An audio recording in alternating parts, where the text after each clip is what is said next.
Dans les registres paroissiaux de Sainte-Marie, en Louisiane, une ligne manuscrite a été grattée avec tant de violence que le papier s'est déchiré. Sous cette cicatrice d'encre, un secret qui a changé le cours de 3 générations. Un secret que personne n'aurait dû découvrir. Avant de continuer, abonnez-vous à la chaîne et dites-nous en commentaire de quelle ville vous nous écoutez. Cette histoire va vous glacer le sang, et nous voulons savoir jusqu'où elle voyage. L'année était 1853. La Louisiane vivait ses dernières années d'opulence avant la guerre qui allait tout détruire. Les plantations de canne à sucre s'étendaient le long du fleuve Mississippi comme des royaumes indépendants, chacune avec ses propres lois, ses propres secrets, ses propres horreurs cachées derrière des façades de colonnes blanches et de magnolias en fleurs. La plantation Belle-Rive occupait près de 800 arpents de terre noire et fertile à 3 heures de bateau de la Nouvelle-Orléans.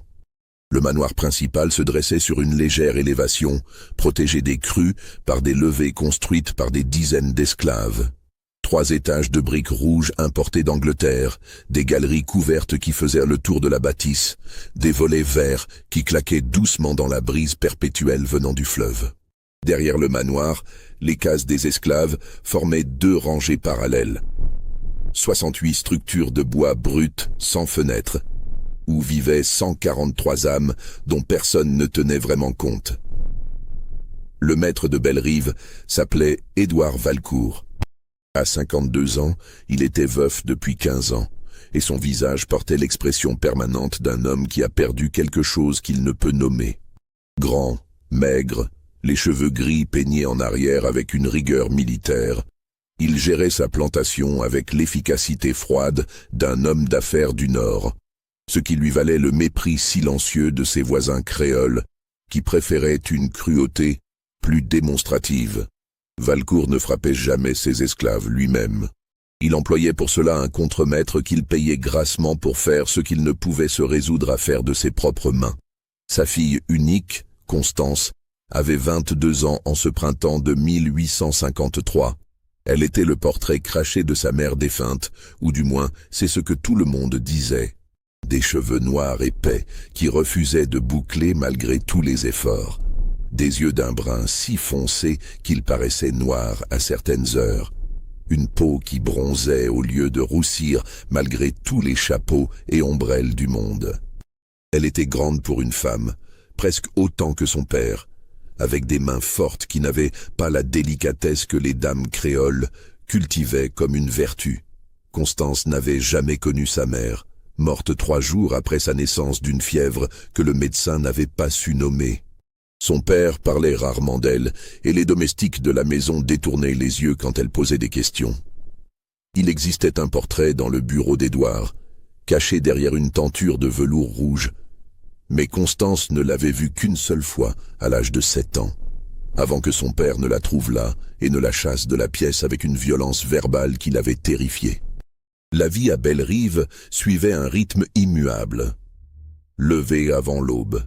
Petit déjeuner servi par la gouvernante, Madame Lebrun, une femme sans âge venue de France 20 ans plus tôt et qui parlait un créole mêlé de français métropolitain que personne d'autre ne comprenait parfaitement. Promenade dans le jardin. Lecture surveillée. Travaux d'aiguille. Dîner à 6 heures précises. Coucher à 9 heures. Pas de visite, ou si rarement. Pas de bal, sauf une fois par an à la Nouvelle-Orléans. Toujours chaperonné, toujours surveillé. Pas de prétendant, bien que Constance soit largement en âge de se marier et que sa dot, disait-on, soit considérable. Ce qui troublait le plus les voisins, c'était qu'Édouard Valcourt semblait vouloir garder sa fille enfermée à Belle-Rive comme un secret qu'il ne voulait pas partager avec le monde. Parmi les esclaves de la plantation, il y en avait un qui se distinguait des autres. On l'appelait simplement Gabriel. Aucun nom de famille, bien sûr. Les esclaves n'avaient pas ce luxe. Il avait environ 40 ans, peut-être plus, peut-être moins. Grand, la peau d'un noir profond qui brillait comme de l'ébène poli sous le soleil, des yeux étrangement clairs, presque dorés, qui le faisaient ressembler à un rapace quand il vous regardait. Gabriel était charpentier, un artisan dont le talent était reconnu même par les blancs des plantations voisines, qui venaient parfois demander à Valcourt s'il pouvait emprunter ses services pour quelques jours. Mais Gabriel n'était jamais prêté, jamais loué, jamais vendu, malgré les offres généreuses. Édouard Valcourt le gardait à Bellerive avec une possessivité qui semblait étrange pour un homme aussi détaché de ses biens. Gabriel vivait seul dans une case légèrement à l'écart des autres, une petite structure qu'il avait lui-même construite avec une qualité de finition qui aurait fait honte à bien des maisons de blancs. Il avait une épouse autrefois, disait-on, mais elle était morte jeune. Pas d'enfant, personne qui soit vraiment proche de lui. Les autres esclaves le respectaient, mais gardèrent leur distance. Il y avait quelque chose en Gabriel qui inspirait une sorte de crainte respectueuse, comme si un secret habitait derrière ses yeux dorés, un secret que personne ne voulait vraiment connaître. Tout a commencé un mardi de mai, quand la chaleur s'installait déjà comme une main moite sur la vallée du Mississippi. Constance avait décidé de faire quelque chose qu'elle ne faisait jamais, visiter les anciennes dépendances au nord de la propriété, des bâtiments abandonnés depuis des années, vestiges d'une époque où la plantation était plus petite, moins organisée.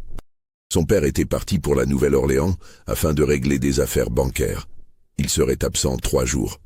Madame Lebrun avait une de ses migraines et s'était retirée dans sa chambre avec des compresses d'eau froide et l'ordre strict de ne pas être dérangée. Pour la première fois depuis des années, Constance se trouvait essentiellement libre, sans surveillance directe. Elle avait pris un chapeau de paille, une ombrelle, et était partie vers les vieux bâtiments en milieu d'après-midi, quand la chaleur rendait toute activité pénible et que même les contremaîtres cherchaient l'ombre. Les esclaves travaillant au champ levèrent à peine les yeux quand elle passa. Ils avaient appris depuis longtemps à ne pas montrer trop d'intérêt pour les affaires des Blancs. Les anciennes dépendances comprenaient une grange effondrée, une forge abandonnée, et une petite maison qui avait dû servir de résidence au premier propriétaire de ces terres, avant que le grand manoir ne soit construit. C'était cette maison qui intéressait Constance. Enfant, elle avait entendu des domestiques murmurer qu'elle contenait des documents anciens, des registres des premières années de la plantation. La porte était fermée par un simple loquet rouillé qui céda facilement. À l'intérieur, l'obscurité et une odeur de moisi si forte qu'elle dut se couvrir le nez avec un mouchoir. Quand ses yeux s'habituèrent à la pénombre, elle distingua une pièce unique, presque vide, sauf pour quelques meubles brisés, et contre le mur du fond, une armoire haute en bois de cyprès, dont les portes pendèrent de travers sur leurs gonds.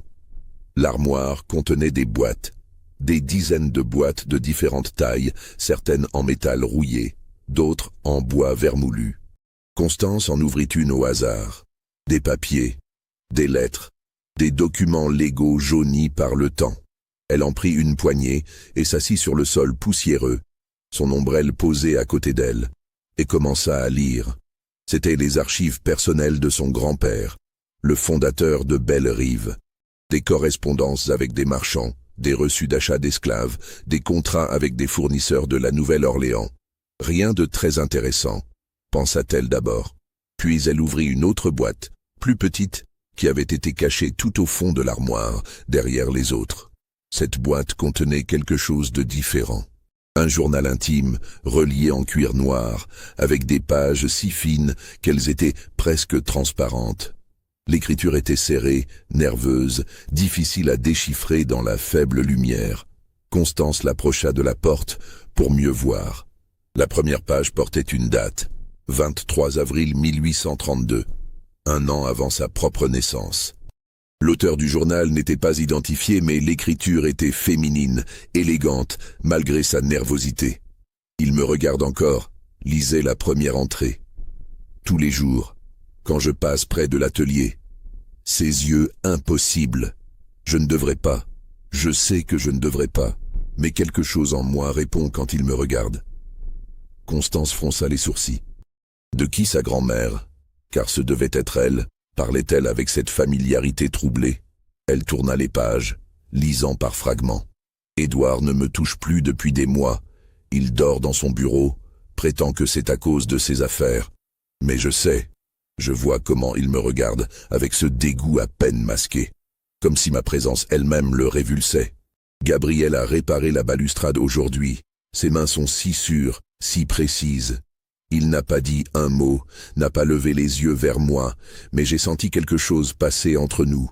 Une reconnaissance. Un danger. Le cœur de Constance se mit à battre plus fort. Gabriel. Le même nom. Le même homme. C'était impossible. Il aurait plus de 60 ans maintenant.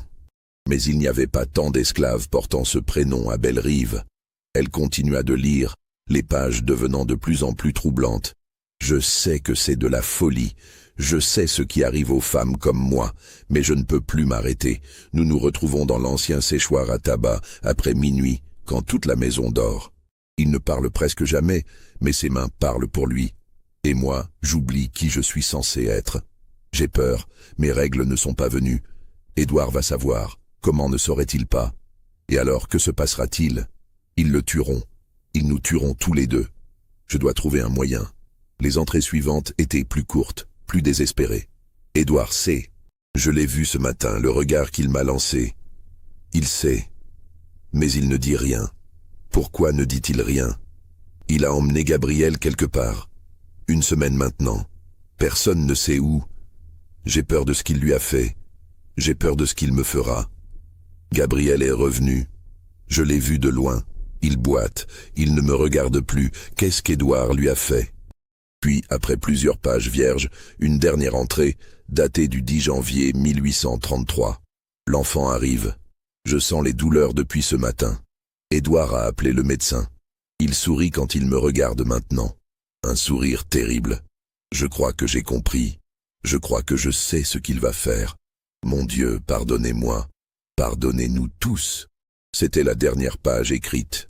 Le reste du journal était vide.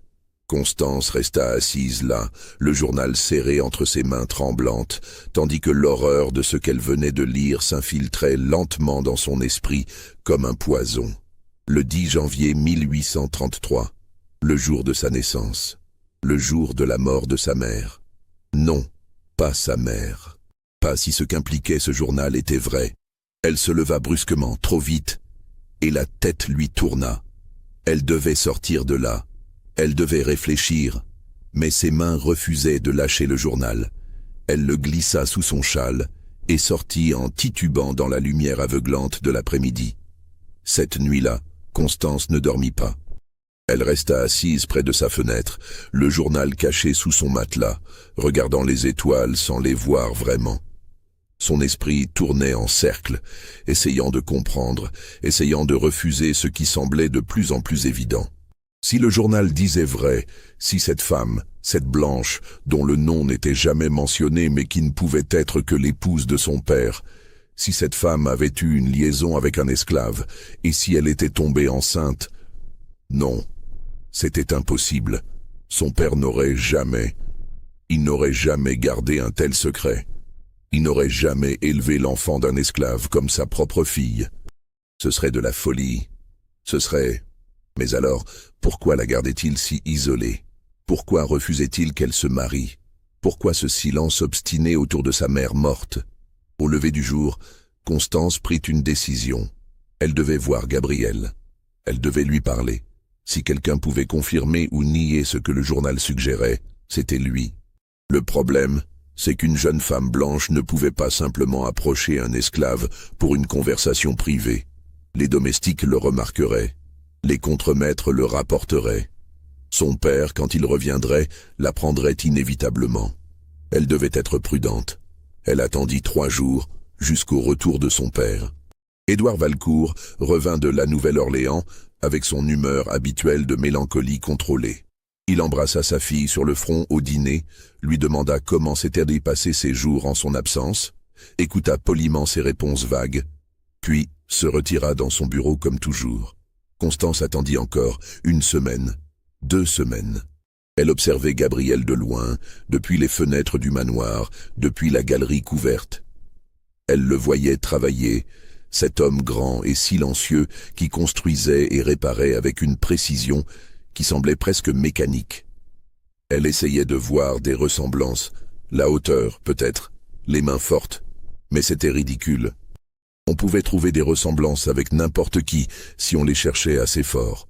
Puis, un matin de juin, l'occasion se présenta. Une violente tempête avait frappé la vallée pendant la nuit, arrachant plusieurs volets du manoir et endommageant le toit de l'écurie. Édouard avait demandé à Gabriel de venir réparer les dégâts à la maison principale.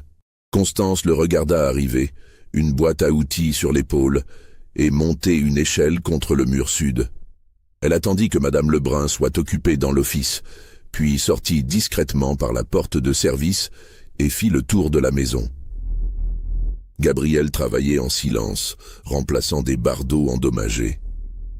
Quand elle s'approcha, il ne baissa même pas les yeux vers elle. « Gabriel », dit-elle doucement. Il continua de travailler, comme s'il ne l'avait pas entendu. « Gabriel, je sais que vous m'entendez. Je dois vous parler. » Cette fois, il s'immobilisa. Lentement, très lentement, il tourna la tête vers elle. Ses yeux dorés la fixèrent avec une expression qu'elle ne put déchiffrer. Puis il secoua légèrement la tête, un geste presque imperceptible. « S'il vous plaît, » insista Constance. « J'ai trouvé quelque chose, un journal, de 1832. Il faut que je sache. » L'effet fut immédiat. Le visage de Gabriel se figea, et quelque chose comme de la terreur passa brièvement dans son regard. Il descendit rapidement de l'échelle, posa sa boîte à outils, et s'éloigna vers l'arrière de la maison d'un pas rapide. Constance le suivit, oubliant toute prudence. « Attendez, s'il vous plaît, je dois savoir la vérité. » Il s'arrêta près de l'ancien puits, hors de vue des fenêtres principales. Quand il se retourna vers elle, son visage était devenu un masque impénétrable. « Vous ne devriez pas être ici, mademoiselle, » dit-il d'une voix basse, presque un murmure. « Retournez dans la maison. Pas avant que vous ne me parliez. Le journal, la femme qui l'a écrit, mon père, vous. Je dois savoir ce qui s'est passé. » Un long silence. Gabriel regardait par-dessus l'épaule de Constance, vérifiant qu'ils étaient seuls. Puis, presque malgré lui, il parla. « Votre père est un homme dangereux, mademoiselle, plus dangereux que vous ne pouvez l'imaginer. Ce journal, brûlez-le. Oubliez que vous l'avez trouvé, pour votre propre sécurité. Dites-moi d'abord, était-elle ma mère ?» Gabriel ferma les yeux. Quand il les rouvrit, il y avait dedans une douleur si profonde que Constance sentit son propre cœur se serrer. Elle s'appelait Margot. Margot Duchesne. Elle venait d'une famille créole de Bâton Rouge. Votre père l'a épousée pour son argent, mais il ne l'a jamais aimée. Il ne pouvait pas. Il y avait quelque chose en lui de cassé, quelque chose qui ne pouvait pas aimer. Et vous? J'étais jeune. J'étais stupide. J'ai cru qu'un esclave et une dame blanche pouvaient... Je ne sais pas ce que j'ai cru. Elle était si seule. Et moi aussi. Alors c'est vrai, Vous n'êtes rien que ce que votre père a décidé que vous seriez, coupa Gabriel, sa voix soudain dure. Vous êtes sa fille, légalement, socialement, de toutes les façons qui comptent. Ce qui s'est passé avant votre naissance, ça ne change rien à qui vous êtes maintenant. Mais ma mère, votre mère est morte en vous mettant au monde. Le médecin a dit que c'était une fièvre, mais... Il s'interrompit comme s'il en avait trop dit. Mais quoi? Gabriel secoua la tête. Retournez dans la maison, mademoiselle. Oubliez cette conversation. Brûlez ce journal. Et si vous avez un peu de bon sens, ne mentionnez jamais rien de tout cela à votre père. Il ramassa sa boîte à outils et s'éloigna rapidement, la laissant seule près du vieux puits, le cœur battant si fort qu'elle avait du mal à respirer. Les semaines qui suivirent furent pour Constance une agonie d'incertitude. Elle avait caché le journal dans un endroit qu'elle pensait sûr, sous une latte du plancher de sa chambre, mais chaque nuit elle se réveillait en sursaut, certaine que son père l'avait trouvé, qu'il savait qu'elle savait. Mais Édouard Valcourt ne montrait aucun signe de savoir quoi que ce soit. Il continuait sa routine habituelle, gérant la plantation avec son efficacité froide, dînant avec sa fille dans un silence presque total, se retirant ensuite dans son bureau où il restait enfermé jusqu'à des heures tardives. Constance commença à l'observer différemment. Elle cherchait des signes, des indices qui confirmeraient ou infirmeraient ce que le journal et Gabriel avaient révélé. La façon dont il la regardait parfois, avec une expression qu'elle n'arrivait pas à déchiffrer, était-ce de l'amour, du ressentiment, de la culpabilité? Elle commença aussi à faire des recherches discrètes. Madame Lebrun, la gouvernante, était à Bellerive depuis l'année de la mort de Margot. Elle devait savoir quelque chose. Un après-midi où son père était au champ, Constance trouva Madame Lebrun dans le salon, raccommodant des nappes. Elle s'assit près d'elle avec son propre ouvrage et, après quelques minutes de silence, demanda d'un ton qu'elle espérait désinvolte. « Madame Lebrun, vous souvenez-vous de ma mère ?» La gouvernante ne leva pas les yeux de son travail, mais ses mains s'immobilisèrent brièvement. « Bien sûr, mademoiselle. Une dame très belle, très triste aussi. »« Triste ? Pourquoi était-elle triste ? » « Oh, vous savez comment sont les mariages. Pas toujours heureux, surtout quand il n'y a pas d'amour au départ. Mon père ne l'aimait pas. » Cette fois, Madame Lebrun leva les yeux, et il y avait dans son regard quelque chose de prudent, presque d'effrayé. « Ce n'est pas à moi de parler de ces choses, mademoiselle. C'était il y a longtemps. Mais vous étiez là, vous avez dû voir ce qui se passait. » Un long silence. La gouvernante semblait lutter avec elle-même. Finalement, elle posa son ouvrage et regarda Constance directement dans les yeux. « Écoutez-moi bien, mademoiselle. Il y a des secrets dans cette maison qui sont mieux laissés enterrer. Votre mère est morte. Votre père est un homme difficile, mais il vous a élevé, il vous a protégé. Soyez reconnaissante pour cela et ne posez pas de questions sur le passé. Mais si le passé m'affecte, si je ne suis pas celle que je crois être. » L'expression de Madame Lebrun changea brusquement. Une peur évidente traversa son visage. « Qui vous a parlé? Qui vous a dit quelque chose? » ?»« Personne.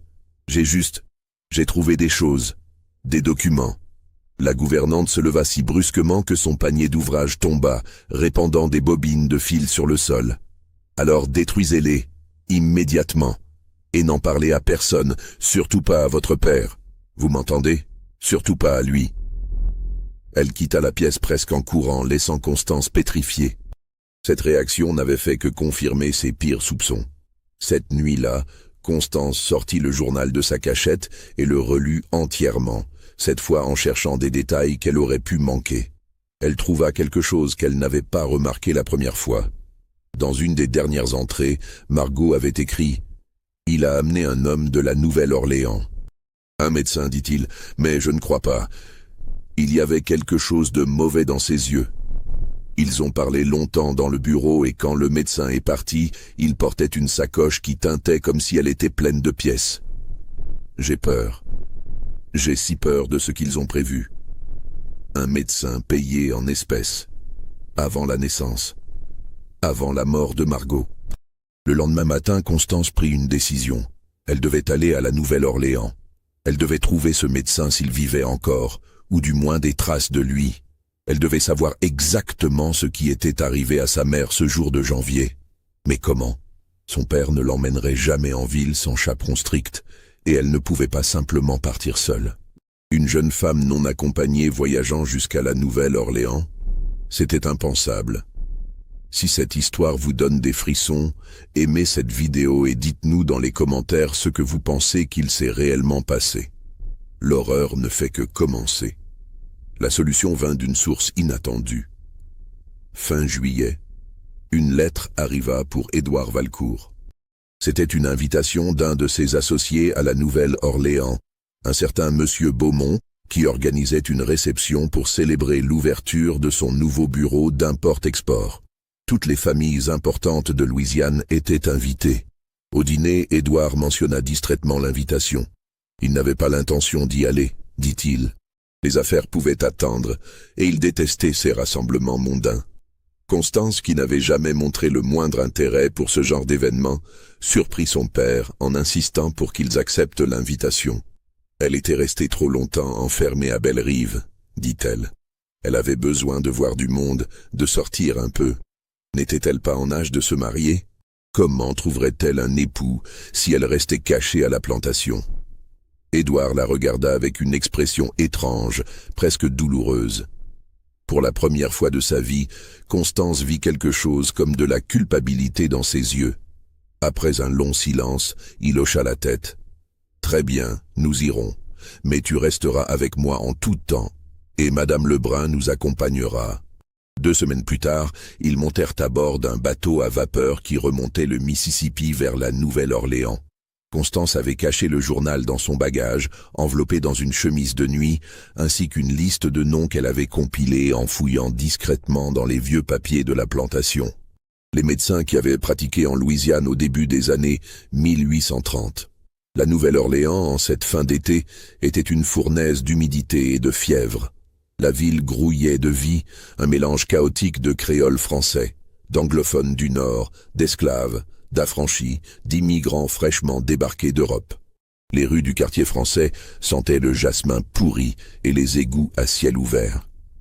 Des prostituées appelaient depuis les balcons en fer forgé. Des marchands criaient leurs prix en 3 langues différentes. Ils descendirent à l'hôtel Saint-Charles, un établissement luxueux où Édouard avait ses habitudes. Madame Lebrun fut installée dans une chambre adjacente à celle de Constance, avec pour instruction stricte de ne pas la laisser sortir seule. La réception de Monsieur Beaumont avait lieu le lendemain soir. Constance passa la journée à faire semblant de se reposer tout en élaborant son plan. Elle devait trouver un moment pour s'échapper, pour chercher le médecin. Mais comment tromper la surveillance de Madame Lebrun?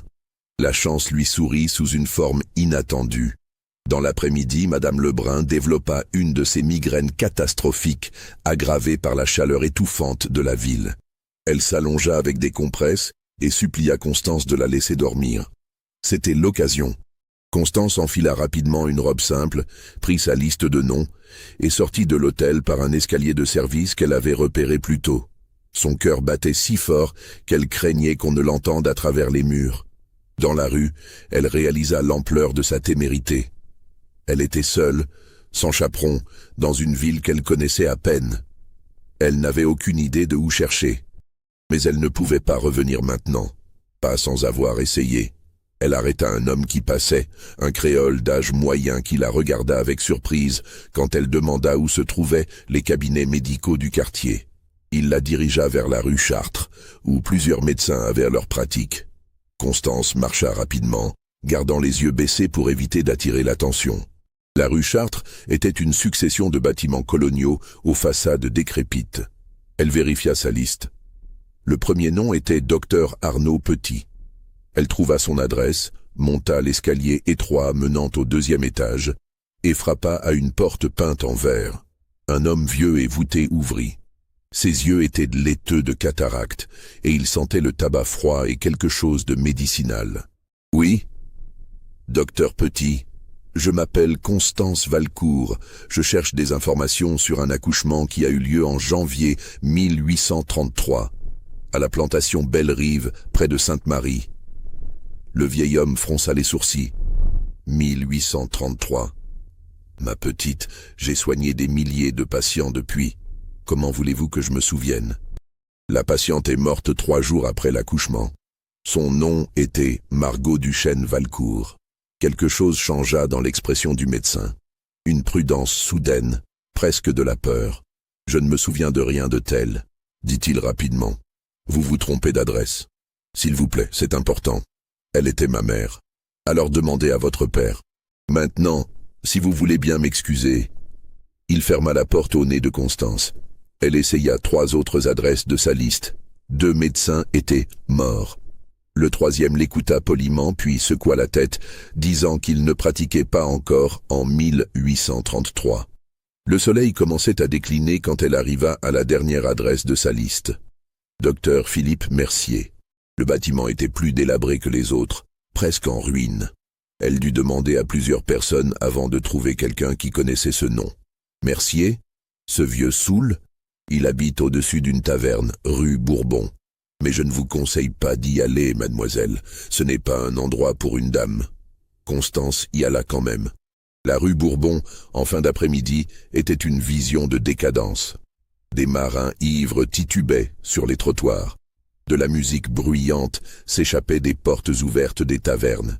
Une femme à moitié nue l'appela depuis un balcon, riant quand Constance détourna précipitamment le regard.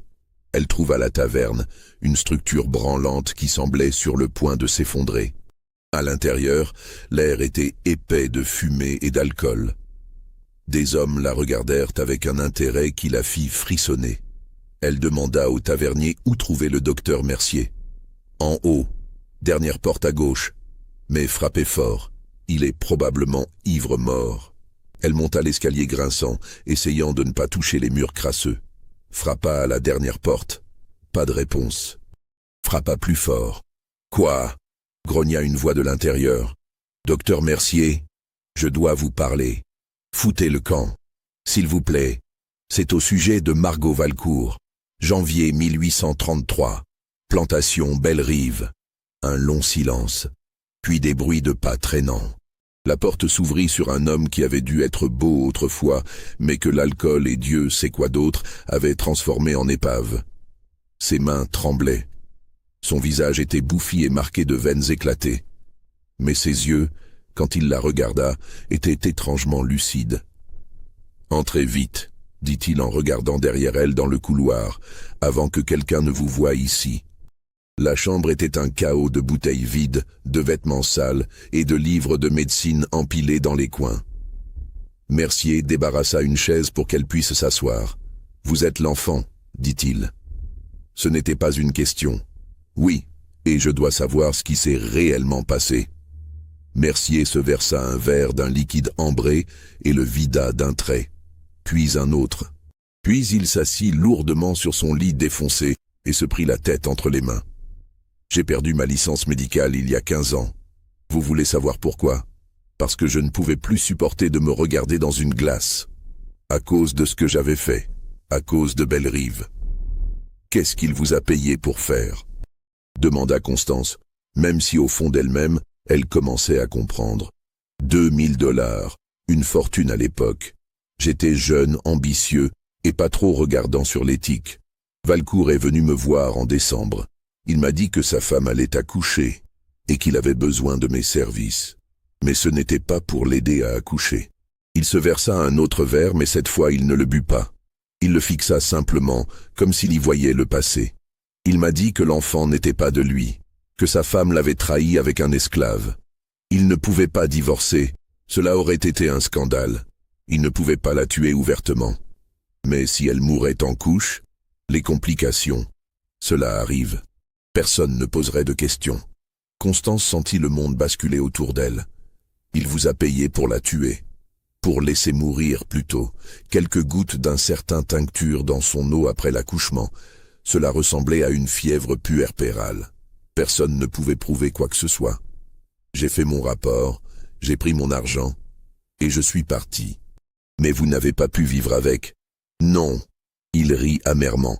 J'ai essayé, j'ai vraiment essayé, j'ai dépensé l'argent, j'ai ouvert un cabinet, j'ai fait semblant d'être un médecin respectable, mais chaque nuit, je la voyais, cette pauvre femme, à peine plus qu'une enfant elle-même, me suppliant de sauver son bébé. Elle savait, vous comprenez, elle savait ce que son mari préparait. Elle m'a supplié de la protéger, de protéger l'enfant. Et moi? Il se mit à pleurer. Ces larmes pathétiques d'un ivrogne qui s'apitoie sur son sort. Constance le regardait sans compassion. « Qu'est-il advenu de l'enfant » demanda-t-elle, même si elle connaissait déjà la réponse. Valcourt l'a gardé. C'est ce qui est le plus tordu dans toute cette histoire. Il aurait pu la faire disparaître, la vendre comme esclave, mais il l'a gardée. Il l'a élevée comme sa propre fille, légitimée par son nom. Pourquoi ? J'ai passé 20 ans à me poser la question. Remords, punition pour lui-même, un moyen de garder le contrôle même sur la mort de sa femme. Il leva les yeux vers elle. Vous êtes venu pour des preuves, je n'en ai pas. J'ai brûlé tous les documents il y a des années. Votre père est un homme prudent. Il ne laisserait jamais une trace qui pourrait le compromettre. Il y a le journal, dit Constance doucement. Ma mère a laissé un journal. Le visage de Mercier devint livide. Alors vous êtes en danger, mademoiselle, un grand danger. Si votre père soupçonne que vous savez, si quelqu'un à la Nouvelle-Orléans lui rapporte que vous êtes venu me voir, il ne finit pas sa phrase. Mais ce n'était pas nécessaire. Constance se leva, sentant ses jambes trembler sous elle. Merci, docteur Mercier, pour votre honnêteté, même si elle vient tard. Elle sortit dans la rue Bourbon alors que la nuit tombait. Les lanternes s'allumaient une à une. La musique et les rires devenaient plus forts, plus désespérés. Elle marcha comme dans un rêve, ou plutôt un cauchemar, vers l'hôtel. Quand elle arriva, Madame Lebrun était hystérique. Elle avait découvert l'absence de Constance et était sur le point d'aller prévenir Édouard. Constance inventa une histoire improvisée sur une promenade dans le jardin de l'hôtel, sur le temps qui avait passé sans qu'elle s'en rende compte. La gouvernante ne sembla pas convaincue, mais n'insista pas. Cette nuit-là, à la réception de M. Beaumont, Constance dansa et sourit et fit la conversation comme si de rien n'était. Mais tout le temps, elle sentait les yeux de son père sur elle, observateur, calculateur, et elle se demandait s'il savait, s'il avait toujours su qu'un jour, elle découvrirait la vérité. Les semaines qui suivirent leur retour à Bellerive furent pour Constance une lente descente dans une détermination froide. Elle avait cessé de chercher des réponses. Elle les avait trouvées. Maintenant, elle devait décider quoi en faire. Son père avait tué sa mère, avait acheté un médecin pour commettre un meurtre, l'avait élevée, elle, l'enfant d'un esclave, comme sa propre fille, non par amour mais par quelque perversion de contrôle. Chaque repas qu'elle partageait avec lui, chaque conversation polie, chaque baiser sur le front était une mascarade bâtie sur un meurtre. Et Gabriel, son véritable père, réduit à l'esclavage, battu et brisé, forcé de la regarder grandir sans jamais pouvoir la reconnaître. Condamné à construire et réparer les bâtiments de l'homme qui avait tué la femme qu'il aimait. Constance passa des heures à la fenêtre de sa chambre, regardant les esclaves travailler au champ sous le soleil brutal d'août. Elle les avait toujours vus, bien sûr, mais sans vraiment les voir. Maintenant, elle les regardait différemment. Certains avaient eu sa peau plus claire, certains avaient ses yeux. Étaient-ils aussi des enfants de liaisons interdites? Des secrets vivants que leur maître préférait ignorer? Une pensée terrible lui vint. Si la vérité était révélée, que lui arriverait-il? Légalement, elle était la fille d'Édouard Valcourt. Mais socialement, si les voisins, si la société créole apprenait qu'elle avait du sang africain, même une goutte, elle perdrait tout. Son statut, son nom, sa liberté même, peut-être. Certains États avaient des lois qui pouvaient reclasser une personne comme esclave si on prouvait qu'elle avait des ancêtres noirs, même plusieurs générations en arrière. Était-ce pour cela que son père la gardait isolée? Pour la protéger, à sa façon tordue, ou pour se protéger lui-même du scandale? Fin août, Constance prit sa décision. Elle ne pouvait pas vivre ainsi. Elle ne pouvait pas continuer à faire semblant, à jouer le rôle de la fille obéissante d'un meurtrier. Elle devait agir. Mais comment? La justice légale était impossible. Qui croirait les accusations d'une fille contre son propre père? Et même si on la croyait, les preuves étaient maigres. Un journal qui pouvait être un faux, le témoignage d'un médecin alcoolique déshonoré. La parole d'un esclave, qui légalement ne valait rien contre celle d'un blanc. Non, si elle voulait de la justice, elle devrait la créer elle-même. Elle commença à planifier, discrètement, patiemment. Elle passa des semaines à observer les routines de la plantation, les allées et venues de son père, les moments où il était seul et vulnérable. Édouard Valcourt prenait chaque soir un cognac dans son bureau avant de se coucher. C'était un rituel immuable. Il versait lui-même son verre d'une carafe en cristal qu'il gardait dans un cabinet fermé à clé. Mais Constance savait où il cachait la clé. Elle l'avait vu, des années auparavant, la placer sous un livre dans une étagère. Le poison n'était pas difficile à obtenir. La plantation en avait des réserves pour tuer les rats qui infestaient les greniers à grains. De l'arsenic blanc, inodore, presque sans goût quand mélangé à de l'alcool fort. Quelques grains dans le cognac, et Édouard mourrait dans son sommeil, apparemment d'une crise cardiaque. Personne ne penserait à vérifier. Les hommes de son âge mouraient tout le temps. Mais était-ce ce qu'elle voulait? Une mort facile pour lui? Après ce qu'il avait fait? Elle passa des nuits sans sommeil à débattre avec elle-même. Tuer était un péché. Mais était-ce plus grand péché que de laisser un meurtrier impuni? Sa mère criait-elle justice depuis sa tombe? Puis, une autre idée lui vint.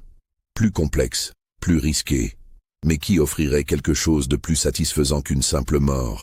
Un matin de septembre, Constance demanda à parler à son père dans son bureau. Il leva les yeux de ses registres, avec surprise. Elle ne venait presque jamais dans cette pièce. « Père, j'ai quelque chose d'important à discuter avec vous. »« Oui ?» Il posa sa plume, l'observant avec cette attention qui la mettait toujours mal à l'aise. « J'ai 22 ans.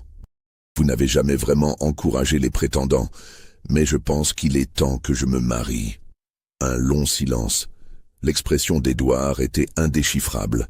« Et qui as-tu en tête ?»« Personne de spécifique, mais j'aimerais passer plus de temps en société. À la Nouvelle-Orléans peut-être, rencontrer des gens de bonne famille. N'est-ce pas ce que les pères veulent pour leurs filles? Certains pères, oui. Mais pas vous. Je te protège, dit-il après une pause. Le monde extérieur est cruel, Constance, surtout pour les femmes. Ici, à Bellerive, tu es en sécurité. En sécurité de quoi? Cette fois, le silence se prolongea si longtemps qu'elle pensa qu'il ne répondrait pas. Puis il dit, d'une voix qu'elle ne lui avait jamais entendue, presque douce, de la vérité, de ce que les gens feraient s'ils savaient. Le cœur de Constance s'accéléra. Savez quoi? Édouard se leva et alla vers la fenêtre, lui tournant le dos. Tu es ma fille, légalement, aux yeux de Dieu et de la loi. Cela ne changera jamais, mais il y a des choses, des circonstances de ta naissance, qui seraient mal comprises, mal utilisées. Des ennemis pourraient s'en servir contre nous. Contre nous ou contre vous? Il se retourna brusquement. Ne joue pas à ce jeu avec moi, Constance. Je sais que tu as trouvé quelque chose. Le journal probablement. Et tu as posé des questions à la Nouvelle-Orléans. Oui, je sais. Tu crois que je ne fais pas surveiller mes propres affaires? Alors il savait. Il avait toujours su. Le soulagement et la terreur se mélangèrent en elle à parts égales. Si vous savez, alors vous savez que je connais la vérité. Vous avez tué ma mère.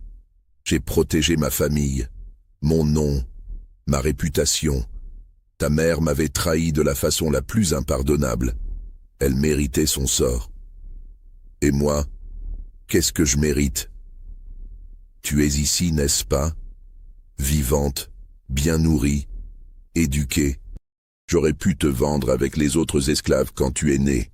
J'aurais pu te laisser mourir avec ta mère. Mais je ne l'ai pas fait. Je t'ai donné mon nom. Je t'ai élevé comme une blanche. Tu me dois tout. La rage qui monta en Constance à ces mots était si intense qu'elle en tremblait. Je ne vous dois rien. Rien qu'un meurtrier mérite. Prudence, ma fille. Sa voix était redevenue froide. Avant de parler trop fort, souviens-toi de qui tu es. Une métisse, une octoroon, pour utiliser le terme précis. Une goutte de sang noir, c'est tout ce qu'il faut dans cette société. Si je décide de te répudier publiquement, si je révèle ta vraie nature, que crois-tu qu'il va se passer? Tu perdras tout. Le nom Valcourt, cette maison, ta liberté. Tu finiras au champ avec les autres, ou pire, vendu à un bordel de la Nouvelle-Orléans. C'est ce que tu veux? C'était le moment qu'elle attendait.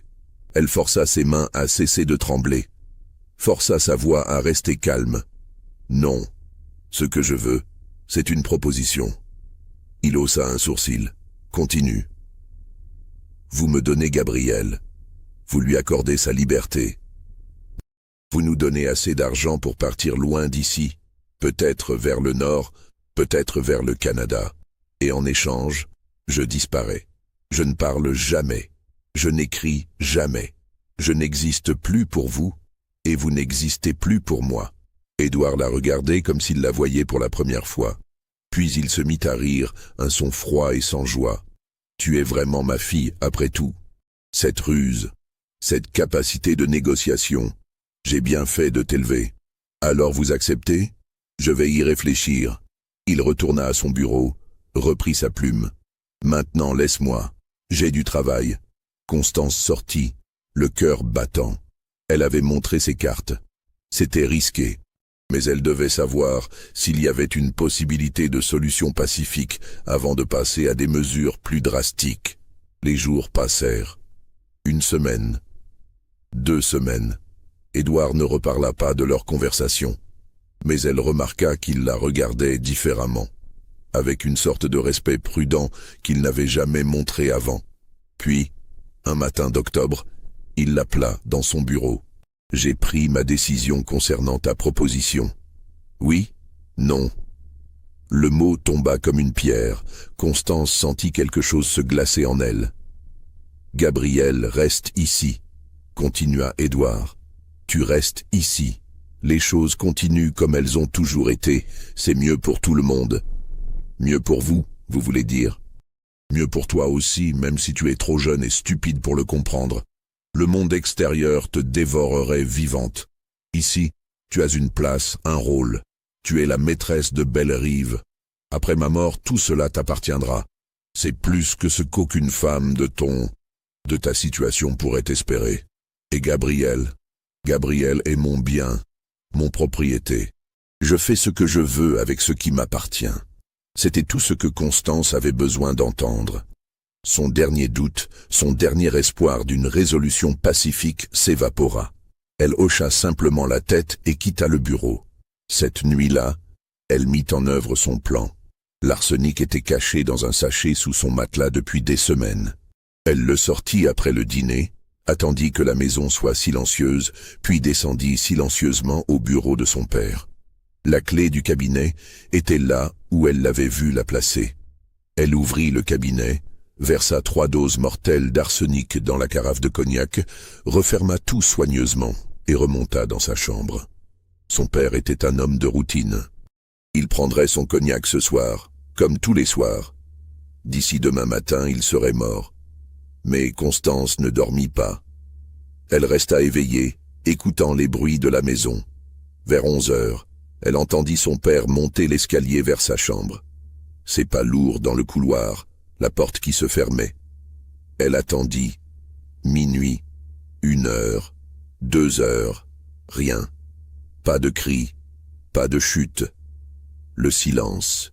Avait-elle mis assez de poison ? Peut-être prenait-il plus de temps à agir qu'elle ne pensait. Elle continua d'attendre, les nerfs à vif. L'aube commençait à pointer quand elle entendit enfin quelque chose. Mais ce n'était pas ce qu'elle attendait. C'était la cloche d'alarme de la plantation, celle qu'on sonnait en cas d'incendie ou d'urgence. Des cris montaient de l'extérieur. Des pas précipités dans la maison. Constance se leva, enfila une robe de chambre et sortit dans le couloir. Madame Lebrun était là, le visage blême. « Mademoiselle, restez dans votre chambre. Il y a eu un incident. » Quel genre d'incident ? Un des esclaves, Gabriel. Il est mort cette nuit. On l'a trouvé ce matin dans sa case. Le monde bascula. Constance dut s'appuyer contre le mur pour ne pas tomber. Comment ? On ne sait pas encore. Mais votre père veut voir le corps. Il est furieux. Gabriel. Mort. Mais comment ? Elle n'avait empoisonné que le cognac de son père. Sauf si une pensée horrible lui vint. Édouard avait-il su ? Avait-il deviné son plan ? Avait-il échangé les carafes, donnant le cognac empoisonné à Gabriel au lieu de le boire lui-même ? Elle descendit en courant, oubliant toute prudence. Dehors, un attroupement s'était formé près de la case de Gabriel. Les esclaves murmuraient entre eux, certains pleuraient. Les contremaîtres essayaient de les disperser. Édouard était là, debout près du corps étendu sur une planche. Quand il vit Constance, son visage se durcit. « Retourne dans la maison. Ce n'est pas un spectacle pour toi. Comment est-il mort ? Empoisonnement, semble-t-il. Probablement du poison à rat. Il l'a peut-être mangé par accident. Ou peut-être. » Il laissa la phrase en suspens, la regardant de manière significative. Elle comprit. Il savait. Il avait toujours su. Il l'avait laissé préparer son poison, l'avait laissé penser qu'elle réussirait, puis avait tout retourné contre elle. Gabriel était mort, et elle était la responsable, même si personne d'autre ne le saurait jamais. C'était sa vengeance, sa punition, plus cruelle que n'importe quelle violence physique. Elle avait tué son propre père en essayant de tuer son tortionnaire. Constance resta figée là, regardant le corps de Gabriel, cet homme qu'elle n'avait jamais vraiment connu, mais qui était son père par le sang. Sa dernière chance de connexion avec sa vraie identité gisait morte à cause de sa propre main. Retourne dans la maison. La voix d'Édouard était de glace. Elle obéit, marchant comme une automate. Dans sa chambre, elle s'effondra sur son lit et pleura pour la première fois depuis des semaines. Non seulement de chagrin, mais de rage impuissante. Il avait gagné, encore une fois. Les jours qui suivirent passèrent dans un brouillard. Gabriel fut enterré dans le cimetière des esclaves. Une tombe sans nom parmi des dizaines d'autres. Personne ne posa de questions. La mort d'un esclave était à peine remarquée dans le grand schéma des choses. Édouard ne mentionna jamais l'incident. Il continuait sa routine comme si de rien n'était. Mais Constance voyait la satisfaction dans ses yeux chaque fois qu'il la regardait. Il l'avait brisée, et ils le savaient tous les deux. Pendant des semaines, Constance vécut dans un état de désespoir paralysant. Elle avait tout perdu. Sa mère, assassinée. Son père biologique, tué par sa propre main. Et elle-même, prisonnière dans cette maison avec un monstre qui prenait plaisir à son tourment. Mais lentement, très lentement, le désespoir se transforma en quelque chose d'autre. Une détermination froide.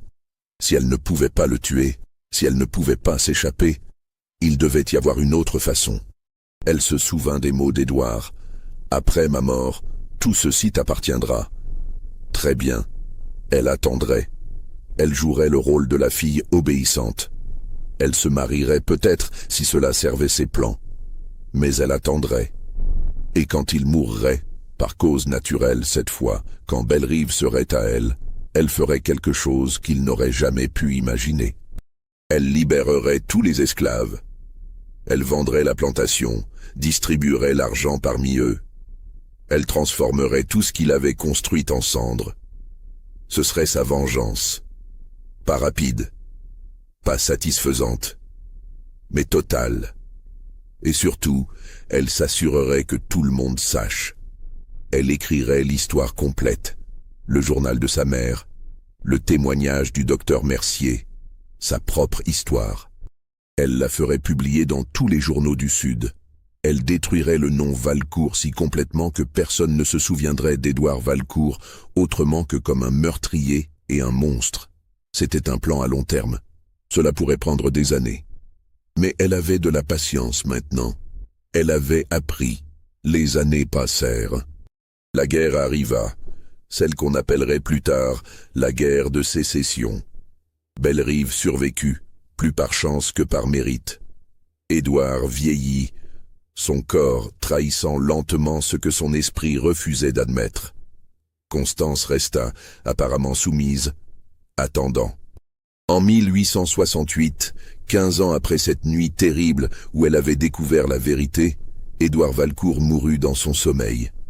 Mort naturelle, dit le médecin. Son cœur avait simplement cessé de battre. Il avait 67 ans. À l'enterrement, Constance ne pleura pas. Elle resta debout près de la tombe, vêtue de noir, et regarda le cercueil descendre dans la terre de Louisiane. Quand le dernier pelleté de terre fut jeté, elle rentra à Bellerive et commença à mettre en œuvre son plan.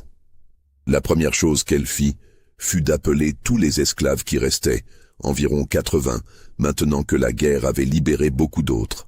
Elle leur dit qu'ils étaient libres, pas légalement seulement car la loi le disait déjà, mais véritablement libres. Elle leur offrit des salaires pour rester et travailler s'ils le souhaitaient, ou de l'argent pour partir et commencer une nouvelle vie ailleurs. Beaucoup partirent, certains restèrent.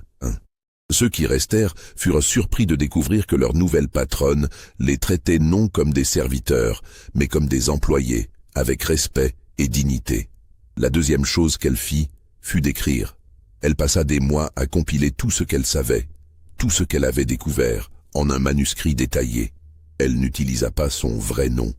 Elle le publia sous un pseudonyme, par une fille de l'ombre. Le livre fut publié en 1869 par une petite maison d'édition de Boston qui se spécialisait dans les récits abolitionnistes. Il ne devint jamais un best-seller, mais il fut lu. Il circula parmi les cercles progressistes du Nord. Quelques journaux en parlèrent. Et même si personne ne put jamais prouver que l'histoire était vraie, Même si les noms avaient été changés et les lieux gardés vagues, ceux qui connaissaient Édouard Valcourt reconnurent les détails. La rumeur se répandit. Le nom Valcourt devint synonyme de honte dans certains cercles. Ce n'était pas la vengeance éclatante que Constance avait parfois imaginée dans ses moments de rage.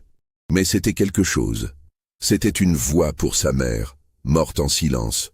Pour Gabriel, mort par sa propre main maladroite. Pour tous les esclaves qui avaient souffert à Bellerive et dans des milliers d'endroits similaires. Constance ne se maria jamais.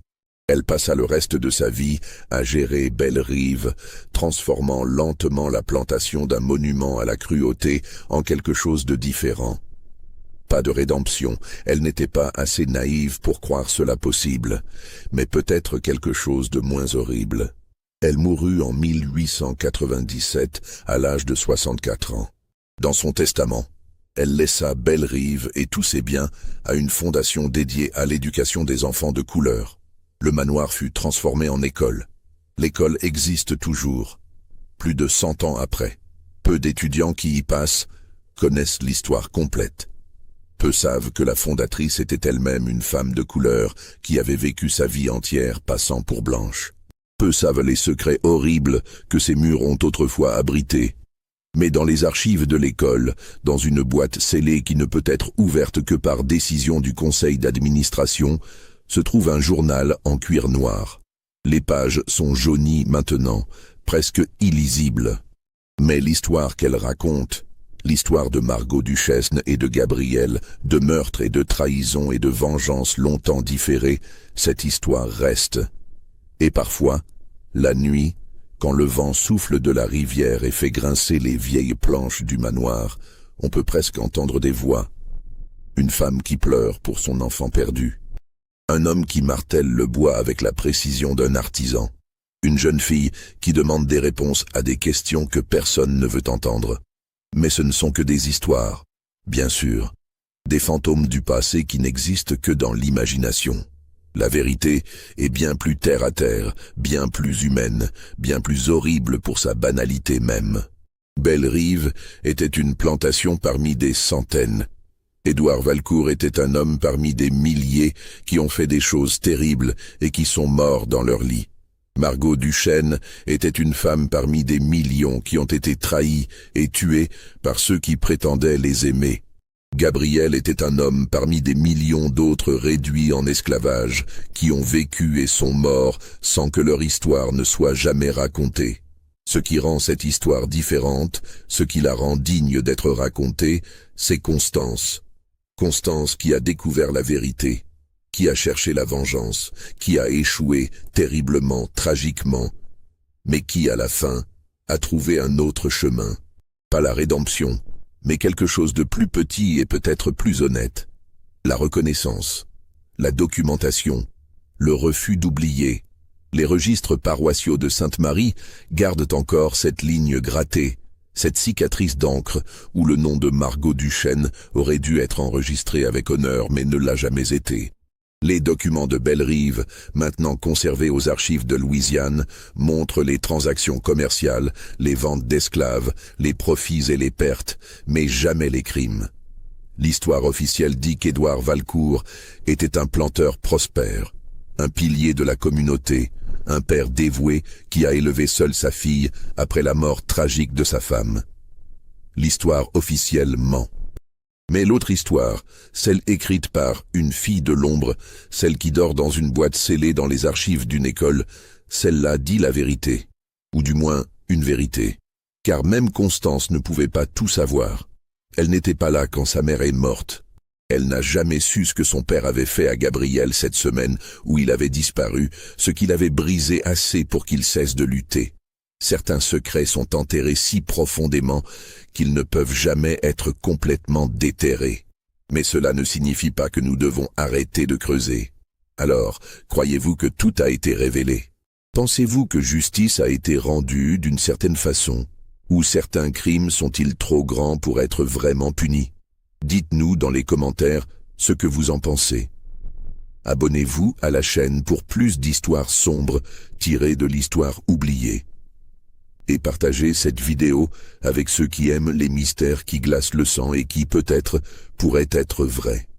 Parce que le plus effrayant dans cette histoire, c'est qu'elle aurait pu se passer exactement comme je vous l'ai raconté, dans une plantation de Louisiane, dans un manoir avec des colonnes blanches et des magnolias, dans un monde où les gens étaient propriétés et où les secrets de chambre étaient plus précieux que des vies humaines.